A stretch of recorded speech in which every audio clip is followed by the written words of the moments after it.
Director Shankar, Mani Ratnam తర్వాత తెలుగు వాళ్లకు తమిళ సినిమాపై ఆసక్తి కలిగించిన దర్శకుడు. తమిళ సినిమాను కమర్షియల్గా పైకి లేపిన డైరెక్టర్. ఎంతోమంది 80s, 90s కిడ్స్కి స్టార్ డైరెక్టర్. స్టార్ డైరెక్టర్గా ఇప్పుడు రాజమౌళి అందుకుంటున్న జేజేలు శంకర్ తన సినిమాలతో ఎప్పుడో అందుకున్నాడు. సామాజిక సమస్యలను తన సినిమాలకు ప్రధాన కథావస్తువులుగా మార్చుకుని సోషల్ ప్రాబ్లమ్స్కి కమర్షియల్ హంగులు అద్ది మాస్ అండ్ క్లాస్ ఆడియన్స్ని మెప్పించటంలో శంకర్కు సాటి ఎవరూ లేరు. దక్షిణాది సినిమాలతో హోల్ ఇండియా మాట్లాడుకునేలా చేసిన దర్శకుడు శంకర్. పాన్ ఇండియా సినిమా పదానికి మొదటి torch bearer. Baahubali, KGF, Pushpa సినిమాల కంటే ముందు హిందీలో హిట్స్ కొట్టిన డైరెక్టర్ శంకర్. కానీ ఇదంతా గతం. ప్రస్తుతం శంకర్ ఫామ్ తగ్గింది. తీసే ప్రతి సినిమాలో శంకర్ మ్యాజిక్ మిస్ అవుతుంది. అసలు శంకర్కేమైంది? ఆయన సినిమాలు ఎందుకు దెబ్బకొడుతున్నాయి? శంకర్ సినిమాలు మిస్ఫైర్ అవ్వడానికి కారణమేంటో తెలుసుకుందాం. శంకర్ తమిళనాడులోని కుంభకోణంలో ఆగస్టు 17, 1964లో షణ్ముగం, ముత్తులక్ష్మి దంపతులకు జన్మించాడు. సినీ పరిశ్రమకు రాకముందు సెంట్రల్ పాలిటెక్నిక్ కాలేజీలో మెకానికల్ ఇంజనీరింగులో డిప్లొమా పూర్తి చేశారు. అయితే చిన్నతనం నుంచి శంకర్కు నటుడు అవ్వాలని కోరిక ఉండేది. వసంతరాగం, సీత ఇలా కొన్ని సినిమాలతో యాక్టర్గా కెరీర్ స్టార్ట్ చేశాడు శంకర్. ఇలా సినిమాలు చేస్తూనే శంకర్ నాటకాలు సొంతంగా రాసి ఫ్రెండ్స్తో కలిసి ప్రదర్శించేవాడు. ఇలా నాటకాలు వేస్తున్న శంకర్ను ఓ రోజు విజయ్ దళపతి తండ్రి తమిళ డైరెక్టర్ ఎస్.ఏ. చంద్రశేఖర్ చూశారు. శంకర్ రాసిన నాటకాలు నచ్చటంతో చంద్రశేఖర్ గారు శంకర్ని పిలిచి మరీ 1986లో ఆయన డైరెక్ట్ చేసిన వసంతరాగం, 1990లో సీత సినిమాల్లో శంకర్కు నటుడిగా అవకాశాలు ఇచ్చారు. ఆ పాత్రలకు పేరు రాలేదు, ఇక లాభం లేదు అనుకున్న చంద్రశేఖర్ గారు శంకర్ని నాకు అసిస్టెంటుగా చేయమని అడిగారు. అందుకు ఓకే చెప్పిన శంకర్ అసిస్టెంటు డైరెక్టర్గా కెరీర్ స్టార్ట్ చేశారు. రాజేష్ ఖన్నాతో తీసిన జై శివశంకర్ మూవీతో మంచి పేరొచ్చింది. ఆ తర్వాత కొన్నాళ్లపాటు పవిత్రన్ దగ్గర కూడా అసిస్టెంటు డైరెక్టర్గా పనిచేశారు శంకర్. చివరికి తానే డైరెక్టర్ అవ్వాలని డిసైడ్ అయ్యాడు. డైరెక్టర్గా సొంత ప్రయత్నాలు మొదలుపెట్టారు. అలా మలయాళం, తమిళ్లో సినిమాలో తీసే కుంజుమన్ కేటికి శంకర్ కథ వినిపించాడు. శంకర్ చెప్పిన కథ ఆయనకు బాగా నచ్చేసింది. హీరోగా ఎవరనుకుంటున్నావ్ అంటే కమల్ హాసన్ పేరు చెప్పాడు శంకర్. పాలిటిక్స్ ఉన్న సినిమా చేయనని కమల్ చెప్పేటంతో రాజశేఖర్ దగ్గరకు కథ వెళ్ళింది. ఆయన కూడా రిజెక్ట్ చేయటంతో యాక్షన్ హీరో అర్జున్ దగ్గరకు చేరింది. ఆయన కథ వినకుండానే నో చెప్పారట. కారణం, జెంటిల్మెన్కు ముందు అర్జున్ తన ఓన్ డైరెక్షన్లో సేవగన్ అనే సూపర్ హిట్ సినిమా తీసుకున్నారు. అప్పటివరకు తనను పట్టించుకోని డైరెక్టర్లు సినిమా హిట్టయ్యాక ఆయన ఇంటి చుట్టూ క్యూ కట్టడంతో కథ విననని చెప్పాడు అర్జున్. అయితే శంకర్ రిక్వెస్ట్ చేయటంతో కథ విన్న అర్జున్కి కథ చాలా నచ్చింది. శంకర్కు నో చెప్పలేక ఈ సినిమా మనం చేద్దాం అని చెప్పాడు. ఇలా 1993లో జెంటిల్మెన్ సినిమా కోసం మొదటిసారి మెగాఫోన్ పట్టి డైరెక్టర్ అయ్యాడు శంకర్. ఫస్ట్ మూవీనే సూపర్ హిట్. విద్యా వ్యవస్థలోని లోపాలపై ఆయన సంధించిన బాణం సూటిగా తాకటంతో అందరి ప్రశంసలు దక్కాయి. పైగా ఫస్ట్ సినిమా రోజాతోనే నేషనల్ అవార్డు కొట్టిన ఏ.ఆర్. రెహమాన్ మ్యూజిక్ డైరెక్టర్గా ఉండటంతో జెంటిల్మ్యాన్ తమిళనాడు వ్యాప్తంగా సెన్సేషన్ క్రియేట్ చేసింది. తెలుగు, మలయాళంలోకి డబ్బవటంతో పాటు హిందీలోనూ విడుదలైంది. ఈ జోష్తో శంకర్ ఆ వెంటనే ఒక లవ్ స్టోరీని తీసుకున్నారు. అయితే ప్రేమికుడు రొటీన్ లవ్ ఎంటర్టైనర్గా అనిపించలేదు. అంతవరకు డాన్సులతో అదరగొట్టిన ప్రభుదేవాలు ఎంత సీరియస్ నటుడున్నాడో, ఎమోషన్స్ను ఎంత అద్భుతంగా పండించగలడో చూపించి అందరినీ ఆశ్చర్యపరిచారు. టెర్రరిజం టచ్ కూడా ఇవ్వటంతో కొత్త ఫ్లేవర్ వచ్చింది. ఇక కమల్ హాసన్తో తీసిన భారతీయుడు ఓ సెన్సేషన్. లంచగొండితనంతో దేశం ఎలా నాశనమవుతుందో చూపారు. ఇక రోబో చూశాక అందరికీ మతులు పోయాయి. ఇలాంటి ప్రయోగాలు హాలీవుడ్లో మాత్రమే జరుగుతాయనుకున్న ఇండియన్ ఆడియన్స్కి శంకర్ మనమేం తక్కువ కాదని నిరూపించాడు. నిజాయితీపరుడు ఒకరోజు పాలించినా ఎంత మార్పు వస్తుందో ఒకే ఒక్కడిలో చూపించిన తీరుకు జనం ఫిదా అయ్యారు. అలక్ష్యం ఎంత ప్రమాదకరమో అపరిచితుడు ద్వారా చెబితే వారెవ్వా అన్నారు. జీన్స్ ద్వారా ప్రేమను సరికొత్తగా చూపించిన తీరు ప్రేక్షకులకు తెగనచ్చింది.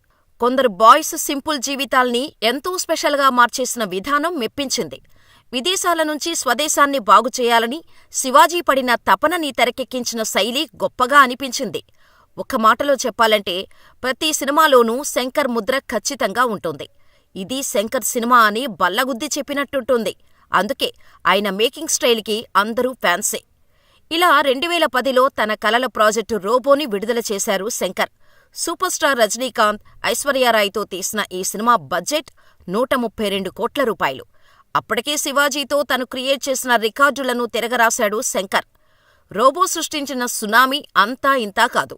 ప్రపంచవ్యాప్తంగా విడుదలైన రోబో ఏకంగా 290 కోట్ల రూపాయల కలెక్షన్లు కొల్లగొట్టింది.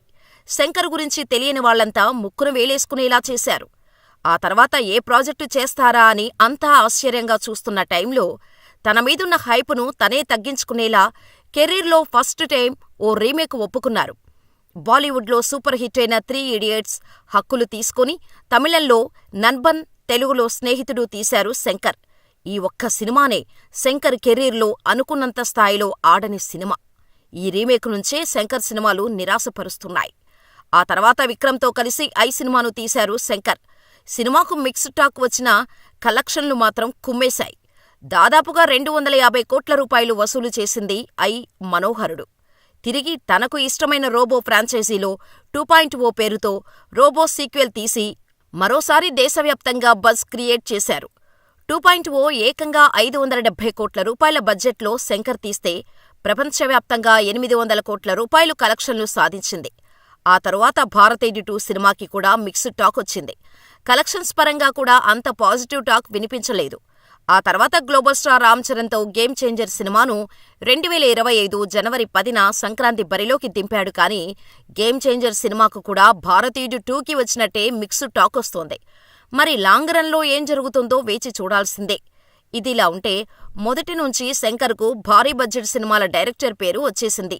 జెంటిల్మ్యాన్ సినిమాకు అప్పటి వరకు ఓ తమిళ్ సినిమాకు పెట్టని ఖర్చు పెట్టారు.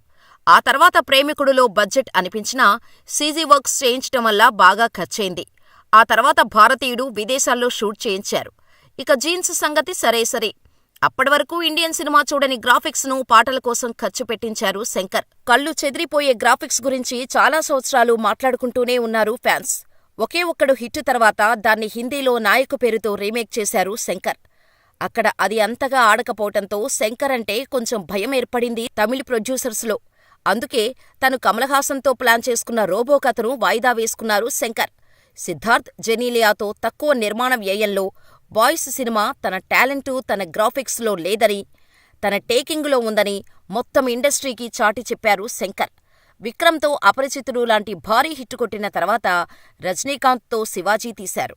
అందుకోసం 60 కోట్లు ఖర్చు పెట్టారు. 15 సంవత్సరాల క్రితం 60 కోట్లు అంటే ఇప్పుడు మార్కెట్ ప్రకారం అది 300 నుంచి 400 కోట్ల రూపాయల బడ్జెట్తో సమానం. అందుకే అది అప్పటికీ ఇండియాలోనే అత్యధిక ఖరీదైన చిత్రంగా పేరు తెచ్చుకుంది. అంతేకాదు ఆ సినిమాకు శంకర్ అందిన రెమ్యూనరేషన్ ఏకంగా 10 కోట్ల రూపాయలు. ఇప్పుడు గేమ్ చేంజర్ బడ్జెట్ 450 కోట్లు. ఈ మూవీలో పాటల కోసం 75 కోట్లు ఖర్చు చేశాడు డైరెక్టర్ శంకర్.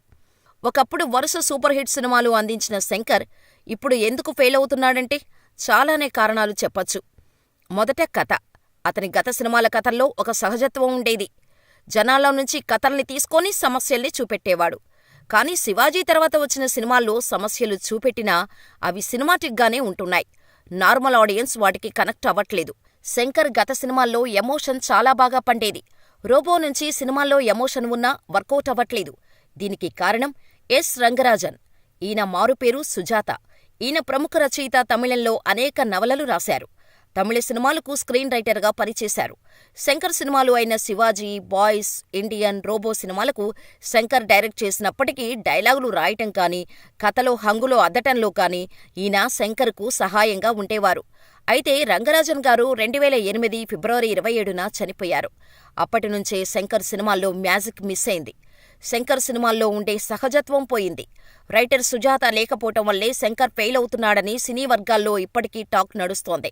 పైగా ఈ రోజుల్లో జనాల్లో మంచిని సినిమాల్లో మెసేజ్గా చెబితే వినడానికి ఎవరూ లేరు. ఆ మెసేజ్ని ఎంటర్టైనింగ్గా, ఎంగేజింగ్గా చెప్పాలి. అప్పుడే మెసేజ్ ఓరియంటెడ్ సినిమాలు సక్సెస్ అవుతాయి. కానీ శంకర్ సినిమాల్లో ఈ మ్యాజిక్ మిస్ అవ్వడం వల్లే భారతీయుడు 2 డిజాస్టర్ అయింది. ఇప్పుడు గేమ్ చేంజర్ కూడా మిక్స్డ్ టాక్ మూటగట్టుకుంది. ఒకప్పుడు ఫైట్లు, కథ, కథనం ఇలా అన్నిటితో మెప్పించే సినిమాలు తీసిన శంకర్ గేమ్ చేంజర్తో అయినా కంబ్యాక్ ఇస్తాడేమో లాంగ్ రన్లో చూడాలి మరి.